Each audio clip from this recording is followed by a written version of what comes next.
Guys, bertemu lagi dengan saya Dinda Melia. Di sini saya akan sedikit menjelaskan tentang buku yang saya baca, yaitu Seni Berbicara pada Anak, Panduan Mendidik Anak Tanpa Ngegas, karya Joanna Faber dan Julie King, dengan tebal buku 404 halaman.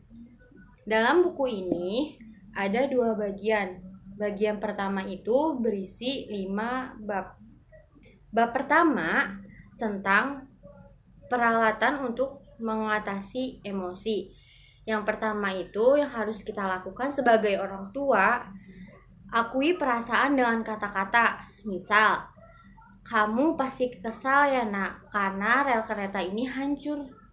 Dan kedua, orang tua juga bisa melakukan akui perasaan dengan tulisan. Misalnya, kamu betul-betul menginginkan satu set Lego itu ya? Ayo tuliskan di daftar keinginanmu. Yang ketiga, akui perasaan dengan seni. Maksudnya seni itu bisa diajarkan dengan menggambar atau lainnya. Contohnya, kamu tampaknya sangat sedih ya? Ayo kita menggambar orang dengan air mata yang besar. Anda juga bisa menawarkan anak Anda pensil atau krayon kepadanya. Yang keempat, berikan dalam fantasi yang tidak dapat Anda berikan dalam realitas. Contohnya, andai saja kita punya waktu 1.000.000.000 jam lagi untuk bermain. Bunda pasti bermain lebih lama denganmu. Yang kelima, akui perasaan dengan perhatian yang hampir tanpa suara, seperti wah, oh, Dan intinya pada bagian pertama ini yang sangat penting, yaitu tahan keinginan untuk menanyai anak yang sedang kesal. Dan bab kedua tentang peralatan untuk menarik kerjasama. Yang pertama itu orang tua harus mengajak anak untuk bercanda. Contoh, buatlah benda mati seolah-olah dapat berbicara. Contoh yang saya ambil yaitu yang gampang aja. Misalnya, jika anak ingin berpergian atau ingin bermain, pergi sekolah, anak itu harus memakai kaos kaki. Anggap aja, contohkan benda mati ini dapat berbicara agar anak tertarik untuk memakainya. Contoh, hai, perkenalkan, nama aku kaos kaki. Aku butuh kaki. Nah, kayak gitu, agar kita menarik anak-anak untuk tertarik memakai kaos kaki. Yang kedua, tawarkan mereka pilihan. Contoh, saat mereka mandi. Nak, kamu mau melompat ke dalam bak seperti kelinci atau seperti kodok? Mari Bunda bantu. 1, 2, 3.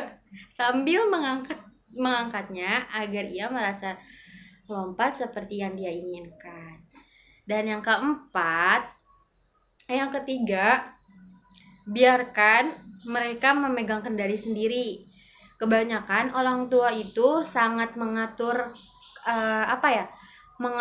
kendalinya anak-anak. Harus ini, harus itu. Seharusnya sebagai orang tua kita harus mengerti dan biarkan anak memegang kendali sendiri. Contoh, sayang, tolong atur sepatumu supaya terlihat rapi ya. Dan keempat, yaitu beri mereka informasi. Contoh, tisu itu harusnya dibuang ke tempat sampah. Dan kelima, katakan dengan satu kata atau satu gerakan. Menggerakkan jari untuk menandakan bahwa itu tidak baik. Contoh, yang keenam, mendeskripsikan yang Anda lihat. Nah, di sini orang tua juga harus berbicara dengan lembut. Contoh, Bunda lihat ada beberapa Lego yang sudah dimasukkan dalam box, nak. Ayo, tinggal beberapa Lego yang belum dibereskan. Yang ketujuh, deskripsikan perasaan Anda. Bunda tidak suka ada mainan yang berantakan setelah kamu selesai bermain. Ayo bereskan. Yang kedelapan, tulis sebuah pesan. Misalkan dengan menuliskan rapikan lagi setelah bermain ya di beberapa tempat yang sering anak Anda mainkan. Yang ke-9 adalah bertindak tanpa menghina. Yaitu Bunda akan menyingkirkan air ini dulu. Bunda tidak bisa membiarkanmu menciprati anak-anak lain. Dan intinya yang sangat penting di dalam bagian kedua ini adalah hargai dulu apa yang sudah anak lakukan sebelum mendeskripsikan apa yang masih perlu dia lakukan. Dan bab ketiga tentang peralatan untuk menyelesaikan konflik. Yang pertama itu, ungkapan perasaan orang tua itu harus jelas, tidak bertele-tele agar sang anak juga dapat mudah mengerti apa yang Anda sampaikan. Yang kedua, tunjukkan pada anak cara memperbaiki kesalahan. Cara untuk mengungkapkannya itu juga harus baik-baik ya, karena kebanyakan orang tua zaman sekarang itu lebih kasar dalam menyuruh anak-anaknya. Terus yang ketiga, tawarkan mereka pilihan. Yang keempat, bertindak tanpa menghina. Yang kelima, cobalah pemecahan masalah atau memutuskan ide yang sama Anda sukai. Antara anak dan orang tuanya itu harus memiliki keputusan yang baik untuk keduanya. Dan inti yang sangat penting itu, singkirkan sesuatu yang sedang dipertengkarkan untuk sementara waktu. Misal anak lagi bertengkar sama saudaranya yang misalnya berebutan bola. Nah, orang tua itu seharusnya kayak mencari cara untuk menyingkirkan bola itu dulu supaya yang anak kita juga nggak dapet, saudaranya juga nggak dapet gitu. Terus bab keempat tentang peralatan bagi mereka yang berkebutuhan khusus. Nah, ini yang sangat penting, yaitu yang pertama, masuklah ke dunia mereka. Yang kedua, ambil waktu untuk membayangkan apa yang dialami anak Anda. Yang ketiga, rumuskan dalam kata-kata apa yang Anda inginkan katakan. Yang keempat, sesuaikan harapan mengatur lingkungannya, bukan anaknya. Yang kelima, gunakan alternatif menulis catatan, pakai bahasa isyarat, menggunakan gambar, menyanyi. Yang keenam, beritahu mereka bisa lakukan bukan yang mereka tidak bisa lakukan. Yang ketujuh adalah bercanda.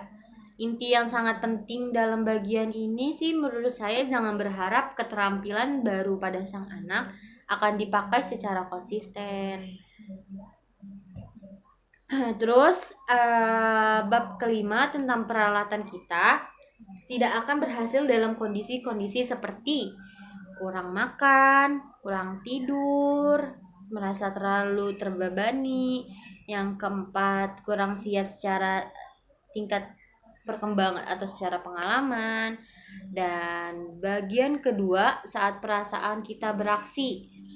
Pertama, saat berbelanja dengan anak-anak. Biasanya nih orang tua kurang efektif sebelum anak-anak diajak berbelanja tuh. Nanti kan anak-anak biasanya kalau melihat barang-barang yang dia sukai, suka, "Bun mau ini," gitu, "Bun mau itu," padahal sang anak sudah mempunyai di rumah. Nah, pasti ibu-ibu tuh, orang tua pas zaman sekarang pasti bilangnya, "Kamu ngapain sih beli itu?" gitu, "Kan kamu udah ada di rumah, udah punya di rumah, udah banyak di rumah," dan lainnya.